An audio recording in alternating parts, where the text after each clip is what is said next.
you wanted the best, you've got the best podcast. The hottest podcast in the world. The Chris Voss Show, the preeminent podcast with guests so smart you may experience serious brain bleed. The CEOs, authors, thought leaders, visionaries, and motivators. Get ready. Strap yourself in. Keep your hands, arms, and legs inside the vehicle at all times, because you're about to go on a monster education roller coaster with your brain. Now, here's your host, Chris Voss. Folks, Voss here from the Chris Voss Show. Go! There you go, ladies and gentlemen. There, ladies and gentlemen, that makes a official welcome to the big show. As always, for 16 years and nearly 3,000 episodes, we bring in the Chris Voss Show because we just want to entertain you, make your life better, get you to do things and that will make your life better, and share with you all the wonderful things that you can take and learn from people and all that good stuff. Opinions expressed by guests on the podcast are solely their own and do not necessarily reflect the opinions of the host or the Chris Voss Show. Some guests of the show may be advertising on the podcast, but it is not an endorsement or review of any kind. Today's featured author is brought to you by Majestic Authors Media, specializing in strategic marketing and publishing to help authors reach their ideal audience and maximize their book success, turning powerful messages into global impact, one story at a time. Today we have an amazing young multi-book author on the show. He's going to be talking to us about his latest book, Loving Black Women, by Larry Johnson Redd. I believe Larry Ukali Johnson Redd. Did I get that right, Larry? Yes, sir, you did. And we're going to get into his books and talk about some of his works, some of the things you can learn from him. He is a native of San Francisco, California. Larry has spent the majority of his life advocating for and participating in educational initiatives. As the author of 8 books, he focuses his commentaries on cultural, political, local, and national and international issues as well. A prolific writer, powerful communicator, and sought-after speaker, he's available for lectures, interviews, speaking, and media engagements. Welcome to the show, Larry. How are you?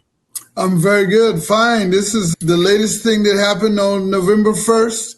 It's called the International Impact Book Awards. And I won that because of this particular book here called Black Self-Love, Spoken Word, and Reparations. That was the first time I won an award. That's a cool-looking award. Yes, thank you. Is that a giant hook? Is that what that is? It's actually, okay. I guess you would call it a giant hook. It looks a little bit like a hook, but it's kind of cool-looking, though.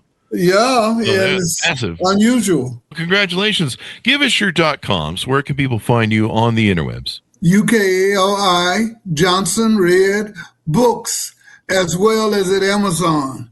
And I have 10 books on sale at Amazon, and 9 of my books are on sale at Larry Ukali Johnson Redd Books.com. And of course, including this one, you called Loving Black Women. I'm so happy that this book is finally getting out there. Congratulations on getting the book published. Tell us about this book. Give us a 30,000 overview of what people are going to find inside. This book is a book straight out of my heart. And of course, my first Black woman that I was in love with was my mom. But as I grew up, I began to spread that love to my sisters, my cousins, as well as to the pretty girls I saw in school. Yeah.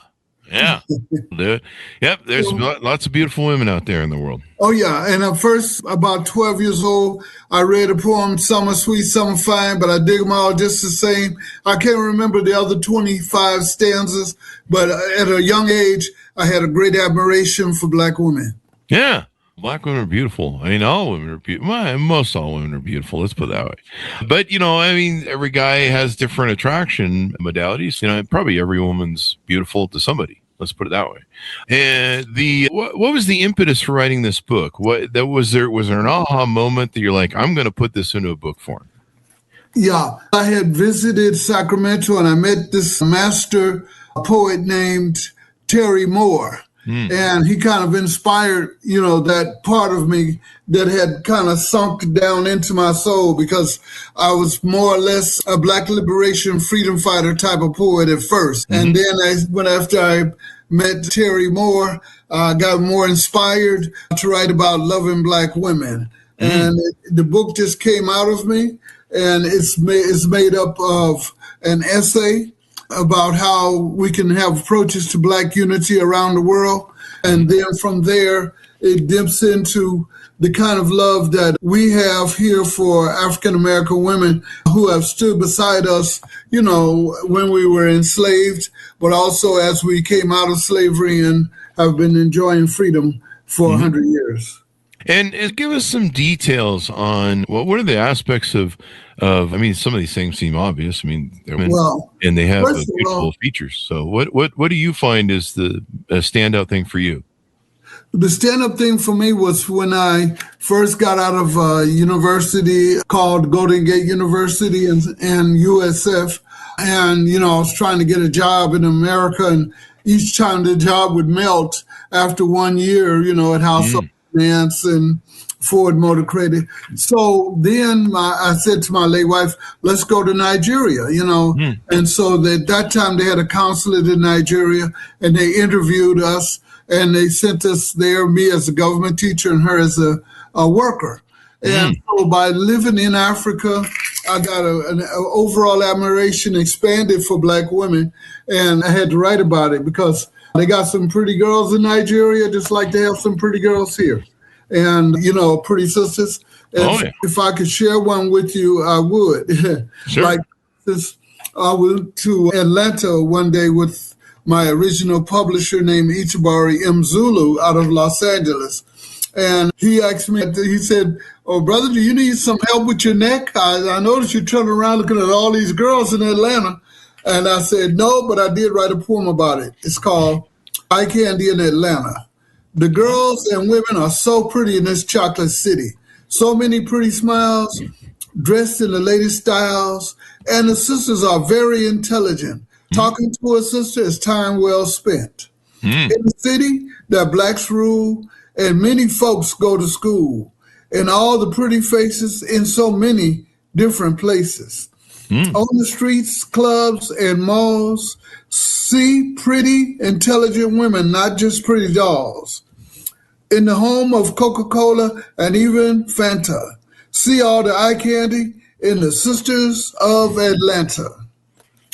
I heard, I think I heard this years ago, maybe pre-COVID, but someone had told me that I believe Atlanta, I think Atlanta has the ratio of men to women. There's so many more women than there are men, 10-1 or something crazy like that, like 5-1. Especially in the work world. You know, is that true? I said, especially in the work world. Yeah, because that's all I saw was women all over the place. You know, women, beautiful women, and very intelligent women. I've loved all types of women throughout my life, and my friends were saying you should move down here because there's a 5-1 ratio of women to men, and like all the girls are trying to find men. And I was like, yeah, man, it sounds like a place for me to go. They're like you can have a harem going and everything, Chris. I'm like, I'm moving now. But the only thing that keeps me from moving is that you guys have that humidity. And I used to have a girlfriend who she flew for Delta. She was a flight attendant manager, and so she'd always have to go down to the Delta hub down there. And she used to tell me that the bugs are huge down there, like car size. My. That and then you guys don't drive too well when it snows. Evidently, I've seen that movie. Wow, I'm definitely not a snow guy. I mean, why would you guys? It's warm down there. It's not supposed to be snow down there, and it brings your whole freeways to a stop. But I definitely enjoyed Atlanta, and if I ever go again, I know I will enjoy it because there are just so many beautiful sisters there. Take a box of condoms and radial tires for snow. I don't know what that means. Anyway, I mean, you can alternate with the two if you run out of one or the other, evidently. It's all rubber, really, when you think about it. I don't know. Tough jokes there, Chris. So you guys, there's 5 headers in this. Now, are these poems or stories? Actually, the headings, you know, and so there are also the heading about the story called Black Unity Around the World. You know, brothers and sisters facing the future together. It's kind of giving people a warning that we need to come together as opposed to having all these fist fights, because when they first brought us to the plantation, we fought each other for the entertainment of the masters. We fought each other because we didn't like each other. So we have to get away from that. And so that's where the book is beginning. But then it comes to the main part of the book, which is sister praise poetry. And, is just so much more that we could give each other in terms of love than we do. And so if we love each other more, we'll get along better and we'll make more progress in this society. And that's what the lead is. Yeah. Now, is there not a lot of good love going on in the environment down there? I know dating's hard across the board, across the nation. There's a lot of hardness of people not marrying, not having kids, not dating. Men and women don't want to talk to each other.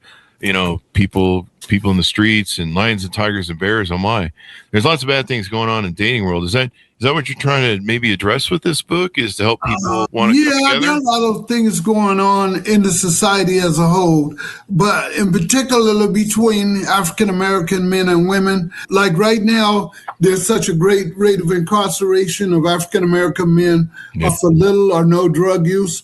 And there's such a big division between people who are successful and people who are not.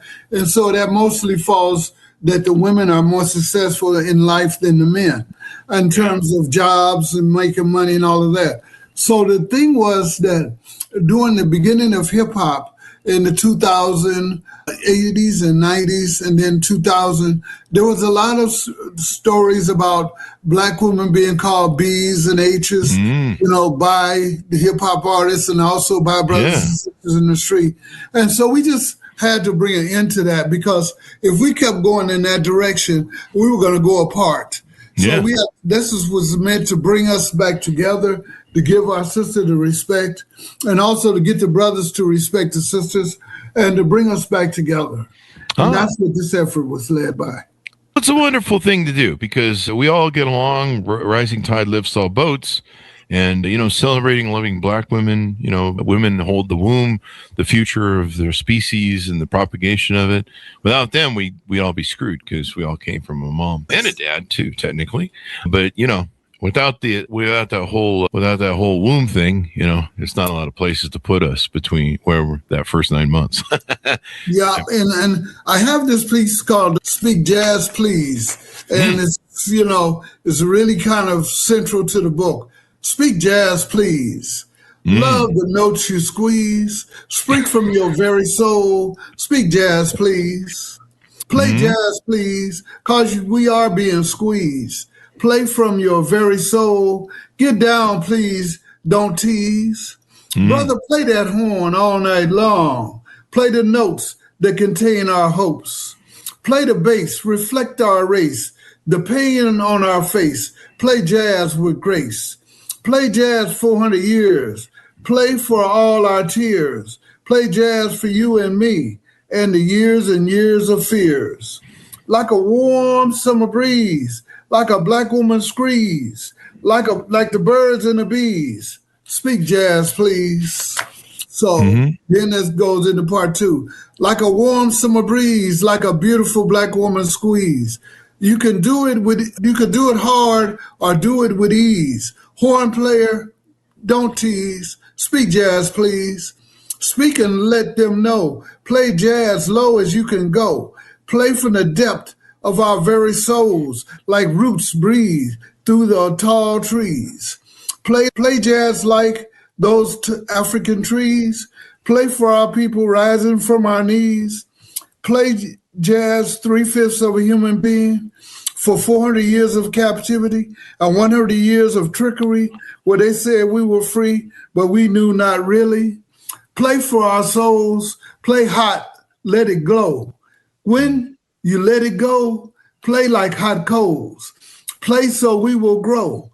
Play cause we are to go for freedom in this century and attain true liberty. Play jazz, please, like a warm summer breeze.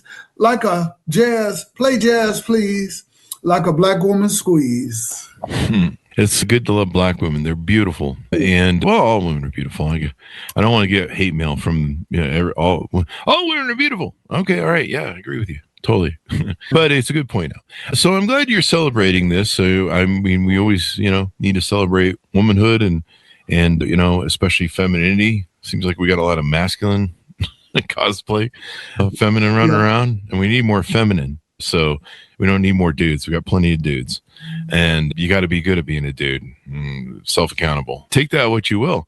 Anything more you want to tell us about loving Black women before we move to the next book? I do Kelly Johnson's review. That's one of the strongest reviews I've ever received on this book. Followed closely by a review called Tribute to a Tribute, because it is a tribute to Black women. You know, that was done by Makula Godwin, but Kelly Johnson done an excellent review on this book. And so if I ever am able to publish it again, I would have Kelly Johnson's review of Loving Black Women in there alongside the other reviews that the book starts off with. So the book starts off with 5 or so reviews. And so that way you could get a good look at what the book is about and be more interested in getting it. And then you can also buy the book from Larry Ukali Johnson Read Books.com or from Amazon.com. All right. Let's talk about some of the other books you have to offer. What's one you want to throw out to us and share as well?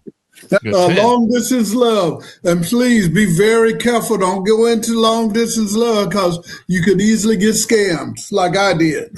Yeah. And so that's one of them. And then the one to begin, it was Journey to the Motherland from San Francisco to Benin City, because how does an African-American male go teaching in Africa, and how do they respect him, you know? And so I remember the boys saying, who he thinks they be, whether or not Jamaican or Black American, you know? So, and I said, I can understand broken. You guys are talking broken. And see, in Nigeria, just like here, you can't speak hood, street, or, you know, broken English in school, you know? Okay. So once they knew I understand broken, I never heard another word of broken English in school during my whole 4 years there.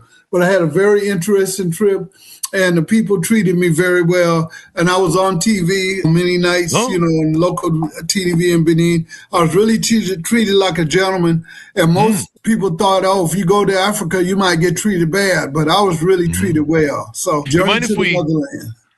I'm going to jump back to that book. Let's jump back, if we could, to the second book you mentioned, Long Distance Love. Now, this is I just want to flesh a little information out on this. Now, this is a story of your second trip to Nigeria and your engagement to a Nigerian woman. Can you just give us a little synopsis on kind of how this unfolded and a little bit of what happened? Maybe they have to buy the book to find out the ending, I guess. Yes. So my late wife passed away in 1985. So by 2004, I was going back to Nigeria to meet this young lady who I'd been introduced to by one of her relatives who was in Hayward.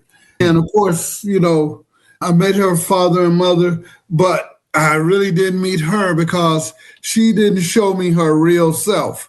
And that's the problem with long distance love. You don't get to know the real person. Whereas if it's somebody that's you're knowing and who's close, you're going to know the real person much more than you will somebody who's a long distance away.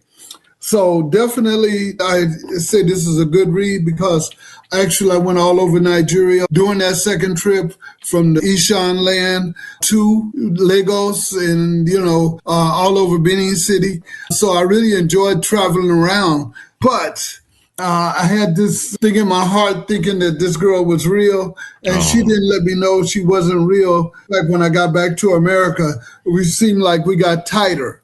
And instead of it getting tighter, when she arrived in America, she said, I can't go and stay in your apartment now because I'm a Christian, you know. But that was like a ruse, you know, it was a funny trip, you know. Of course, yeah. There's a lot of these mail order brides, once they get here, they really suddenly become Americanized. And this one actually went off to Chicago and married a brother from the western part of Nigeria called Yoruba land. Wow. So that was her trip. But in order for me to get it out of my system, I had to write that book from end to end. It's 220 pages. But in writing that book, I liberated myself and moved on in my life, you know? The lessons we learned. Now, the Journey to the Motherland book, the one we started into, that tells a story a little bit of this one as well, or is it the same instance? Oh, no, because that was with my wife. In fact, that was with your wife. I'm sorry. My late wife, I met her when I was 19, and we married about when I was 24. And, we went to Nigeria together, sitting side by side. She was a real love. However, my father-in-law said, "Oh, I can't let you sleep with my daughter because your marriage is only in America and it's not in Nigeria. You have to do the second part in Nigeria before everything can go like that." And I said, "Oh?" He said, "Yes." I said, "Okay." So I did a native law and custom marriage in Benin City. I drove to Imo State to her hometown, Unkweri, and I brought a goat and a chicken and several other presents. Really? I didn't pay no dowry. But what they said at the wedding was, if you ever have trouble with our daughter, bring her back and let's sit down together and talk it over. Don't divide and don't send her away, So what the real traditional Nigerian marriage was about was not divorce. Because now Lagos and Nigeria have a fair amount of divorce, but back in the traditional times, even though it wasn't known by the British, the Africans believed in lifelong marriage. And so that's what I found out and began to value when I did my native law and custom marriage in Imo State in Unkweri, my late wife's hometown. So this book tells about that story and how you're going to travel from Benin City almost 4 or 5 hours to Imo State with a goat and a chicken making noise in the back seat. That just kills me, man. A goat and a chicken. Does your wife be like, only one goat and one chicken for me? Are you kidding? There should be two or something. Yeah, but we were being symbolic. We were buying symbolic things, things like traditional gifts as well as the goat and the chicken. And when I got there and unloaded everything, the people in Nigeria said, in Imo State said, "You're a real man to bring all of this, all these things in exchange for our daughter." So it was definitely a real situation, and I really enjoyed myself too. Wow, I might want to go to. I'm single and dating, so I might want to go to Nigeria because it's expensive to take a woman out nowadays and court her because food prices are going up, restaurant prices, gas prices. Just to drive the car, I have to mortgage the house to go pick up my somebody I want to take on a date. So I'm thinking that's a good deal, a chicken and a goat, huh? I might want to go date down there in Nigeria. I need to find a couple of those princes that owe me money, evidently, according to my email. Nigerian princes. They have some of my inheritance or something. I don't know what's going on, but I'll check in with them too. Maybe they can help me buy 2 goats, and then I can really get that 2 goats and 2 chickens. Get me that Victoria's Secret African gal Nigerian model, or do I need to go to 3 goats? How does that work? That's a question for investigation. I'm going to look into this. I'll be Googling this right after the show. But I do have, a new book series that I'm working on. I've already done 2 books, Black Self-Love Spoken Word, and I'm working on the 3rd book. And my future plan is to do a video documentary of my life because I spoke in Los Angeles when I was 30, Sacramento in 2006, San Francisco and Oakland as well. There's a few other places. So in those cases, I was promoting Black Self-Love Spoken Word. And, it's always been a thing. Because we have gangsters in our community and people fighting this side against the other side. And that's always been a holdback for us.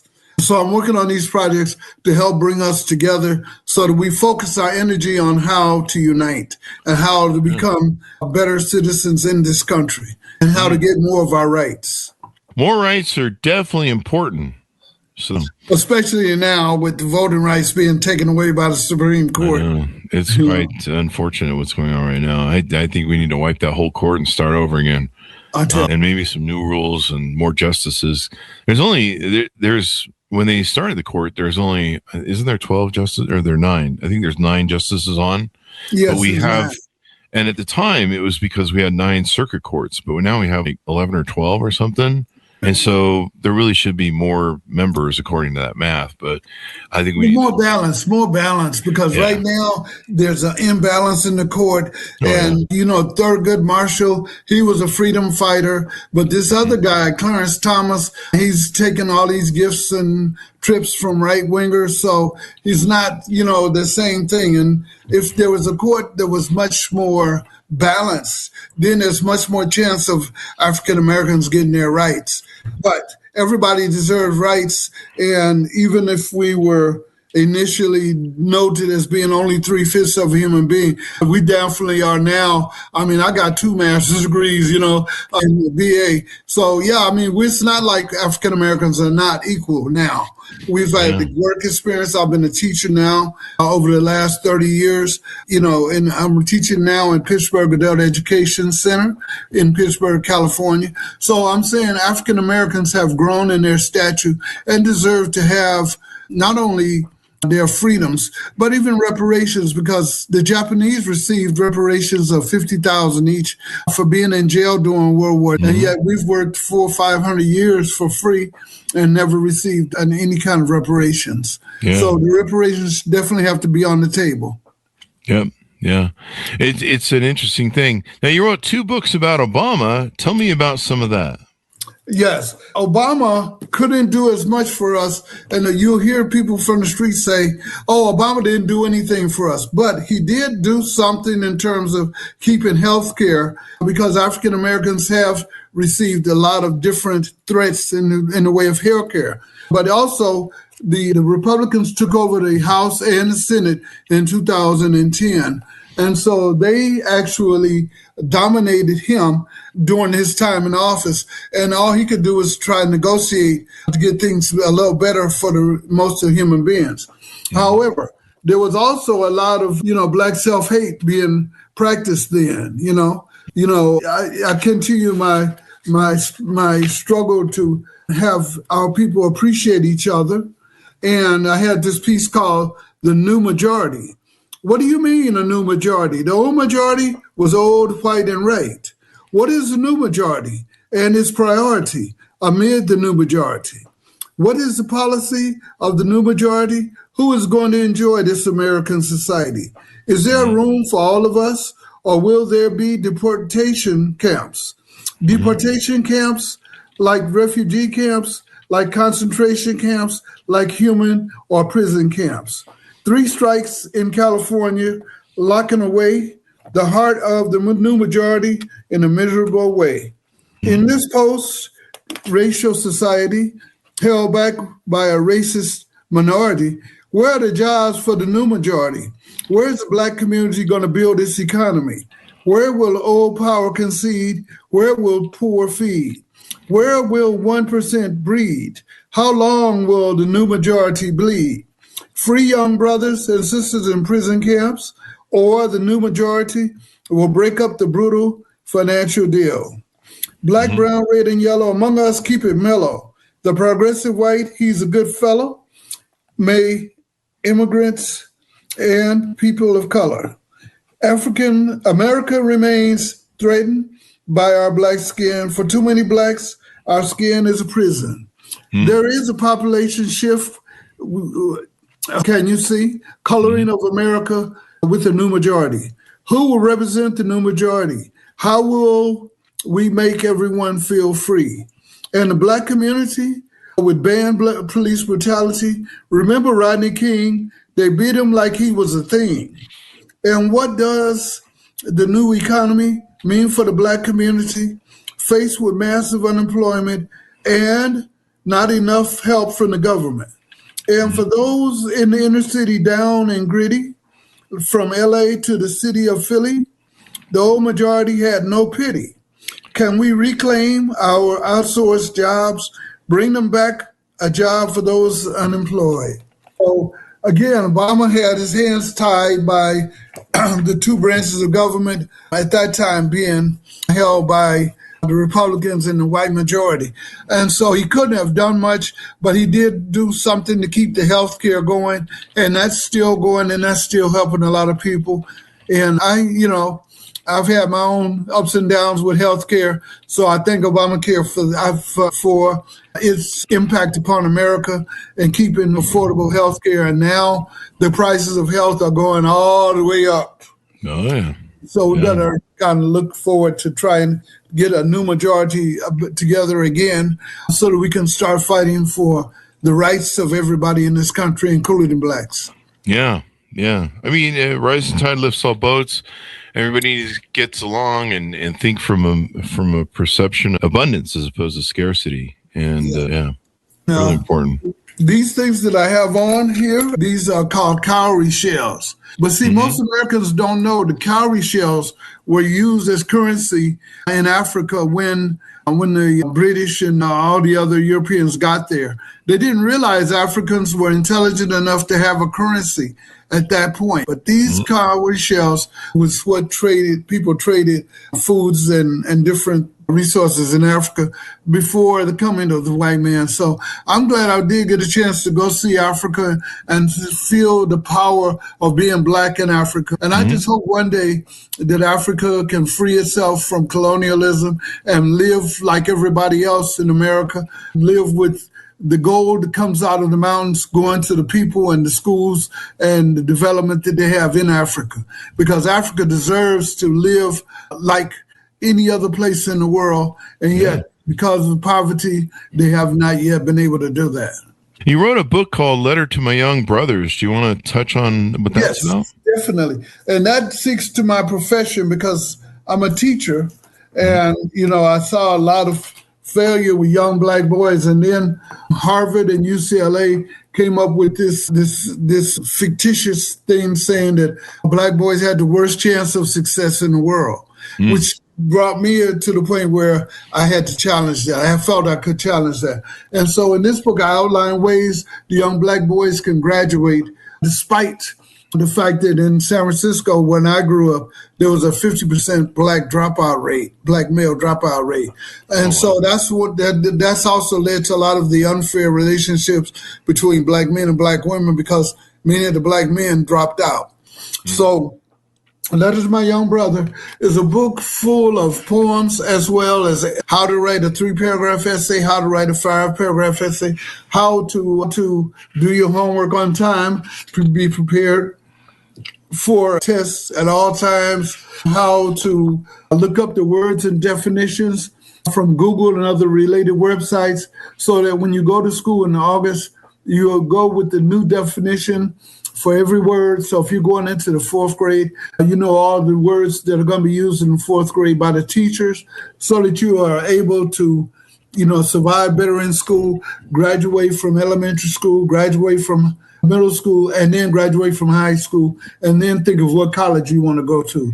So this book is a guide for the next generation to help them get prepared, to help them graduate. And oftentimes, when my students are good or the first students that arrive in the morning, I'll just give them a copy, so that they can read this along with what I have to say in the classroom and just become more professional and also become graduates as opposed to being a dropout.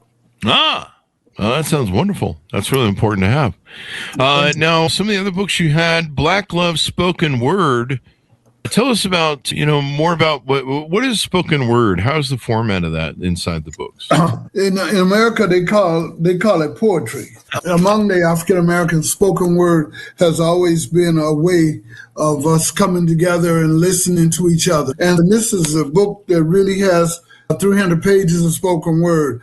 And the only thing was that as I matured, I said, I can't write a book with this many pages because not that many people will have that much time to do much reading when they got to go to work, But spoken word is a way of saying poetry in a black way, And so this is a book of spoken word. And the thing about it is that, we've had so many of the trials and tribulations among the brothers who live on this side of town or on that side of town.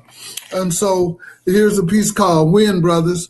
When will the brothers get tired of beating each other down all over town, fighting each other in the flatlands and Jack London Square, fighting and killing clans? When will our brothers get tired of burying each other? Are we all sister and brother? When will we stop drowning in each other's blood? Aren't we made from the same precious mud? When will our brothers get tired? Whatever happened to one love? When will our brothers get tired of killing each other, my brother? When, my brothers, standing in each other's blood? When, my brothers, made from the good black mud? So these are the kind of poems that lead us to think about not jumping on each other or beating each other up or shooting at somebody you don't know. Because too many times it happens in our neighborhood, and we got to bring it to an end so we can have more self-love and make more progress in this society. Most definitely. Rising tide lifts all boats and everything else. And then The Black Expatriate in Africa is another book that you have. Yes. Now, when I wrote that book, it was when I first got back from Nigeria. Being in Nigeria, I was an expatriate, but in Nigeria is kind of a tricky country because in the South, you have people who are from the North, and they're considered expatriates. You have British people from in the North and South of Nigeria, and they're considered expatriates. So I felt kind of weird being a black expatriate, and that's why I wrote The Black Expatriate. However, in the 1980s, when I got here before the immigrants had come to America, most African Americans and most Americans didn't know what an expatriate was. So that's why I had to go back and redo my book, call it Journey to the Motherland from San Francisco to Benin City, so that you could know upon the title what it means. Because most people with black expatriate in Africa just went over the head of America. But in Nigeria, they know what an expatriate is. Yeah. And you talk about that journey as well. Lots of African discussions and everything else and all that stuff. How did you know you were good at being an author and you started writing? Yeah, I had no idea. Actually, I did build a community center from the ground up and wrote $1 million in construction grants from San Francisco Bay Area foundations. Wow. So I know I had skills, Yeah. But I never knew I was going to write 10 books when I wrote the first couple. And then all of a sudden, I just kept writing after speaking with Alex Haley. And he said, you're not in their club writing 1 or 2 books. So you just have to keep on writing and never give up. And you never know when you'll become part of their club, So I just kept writing. And now I'm up to book 11. Book 11. Now, tell us about what's coming here in the future, I guess.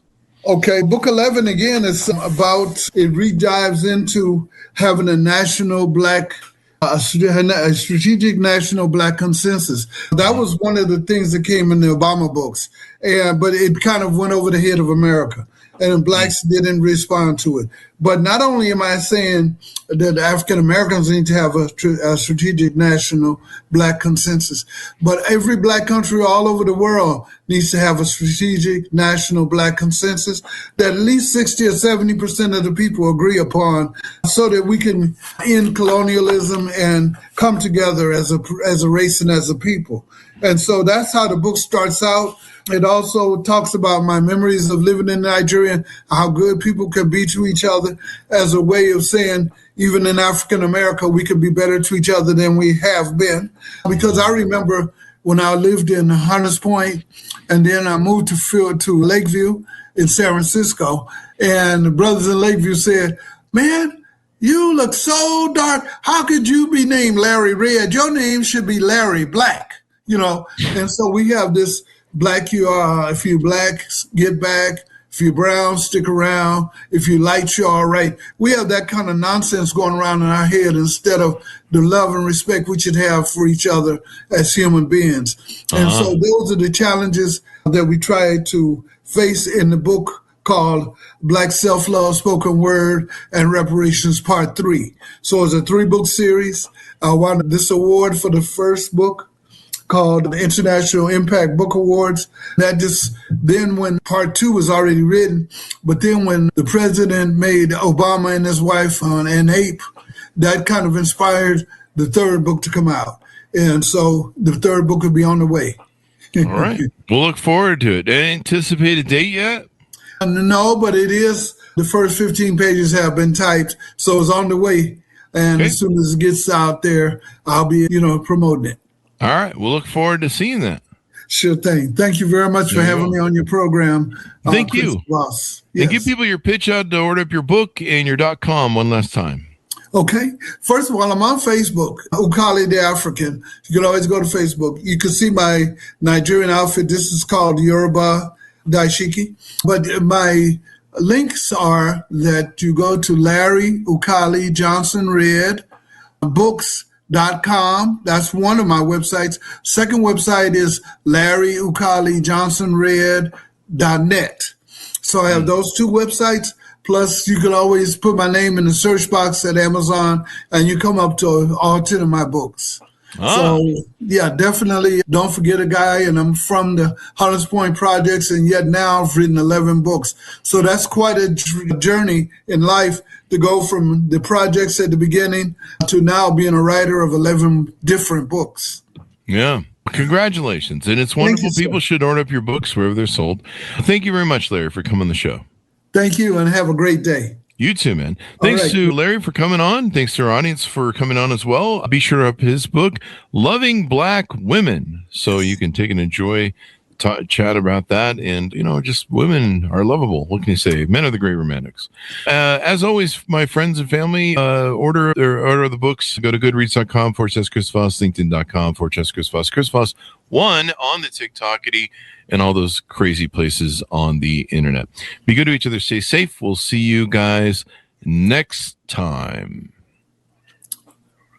You've been listening to the most amazing, intelligent podcast ever made to improve your brain and your life. Warning, consuming too much of the Chris Voss Show podcast can lead to people thinking you're smarter, younger, and irresistible sexy. Consume in regularly moderated amounts. Consult a doctor for any resulting brain bleed.